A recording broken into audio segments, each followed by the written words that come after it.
La suite, c'est avec un invité sur ce plateau, Xavier Fréquent. Rebonsoir. Rebonsoir. Alors, vous êtes réalisateur, producteur du film Ça tourne à Saint-Pierre-et-Miquelon. On va en parler dans quelques instants, mais ce qui vous amène ici de nouveau sur le territoire, son nouveau projet, vous êtes là en repérage. C'est ça. De quoi s'agit-il exactement ? Eh bien, je suis là en repérage pour un documentaire qui s'appelle Terre-Neuve, un voisin si intime, pour la première, donc un 52 minutes. Qui va être un film qui va parler des relations entre le grand voisin terneuvien et puis l'archipel. Et puis également une préparation de numéro du prochain magazine Embrun, de la saison 2. Donc voilà, pas mal de travail en perspective et pas mal de gens à rencontrer. On voit justement quelques images d'un de vos documentaires réalisés sur l'île aux Marins.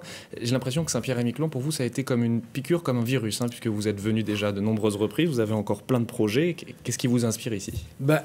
J'ai envie de dire, Saint-Pierre-et-Miquelon, c'est une terre de cinéma. Partout où on regarde, on a envie de filmer. Et puis surtout, à force de venir, de rencontrer des gens, on découvre à chaque fois des nouvelles histoires à raconter. Et donc ça, c'est vrai que c'est très inspirant pour un réalisateur de pouvoir à chaque fois rentrer dans un univers différent et puis d'essayer d'exposer ça au regard du public. C'est toujours très intéressant. C'est vrai qu'entre l'île aux Marins, l'histoire du frigo, là il y a le Fulmar qui va bientôt arriver aussi sur les antennes. À chaque fois, pour moi, c'est des rencontres passionnantes.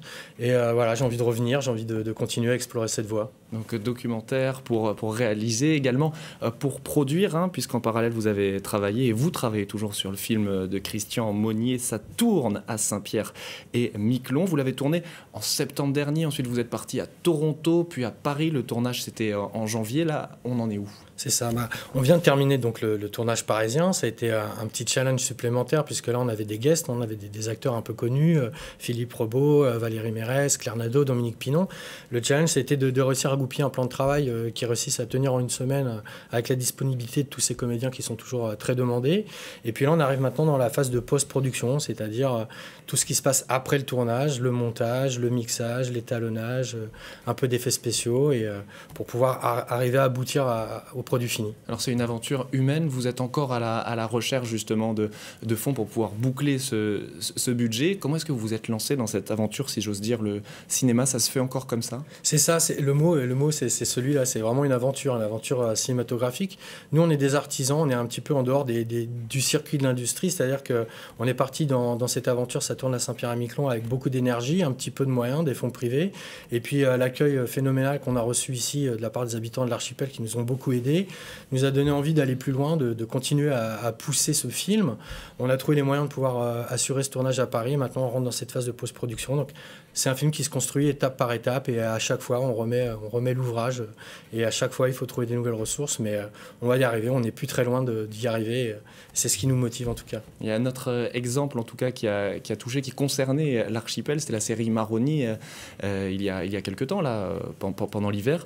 On n'est pas vraiment dans la même échelle. Qu'est-ce que vous pouvez dire aux gens, ou qu'est-ce que vous dites aux gens que vous rencontrez et qui justement le constatent? C'est ça, Maroni, c'est vrai que c'est une série pour la télévision qui est financée par une chaîne. La plupart du temps, les séries, elles sont financées directement par les chaînes de télé. On voit quelques images de votre making-of du côté de Paris à l'écran. Ok.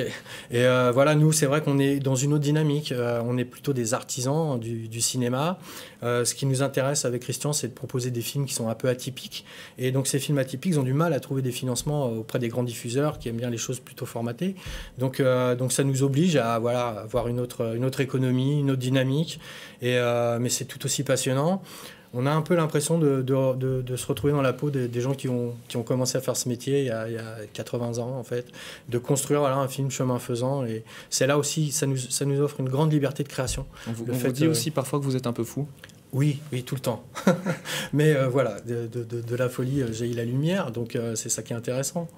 Je vous propose d'écouter rapidement le réalisateur Christian Monnier de ce film, qui était donc avec vous sur le tournage à Paris et qui a tenu à adresser un petit mot au public de l'archipel. Regardez.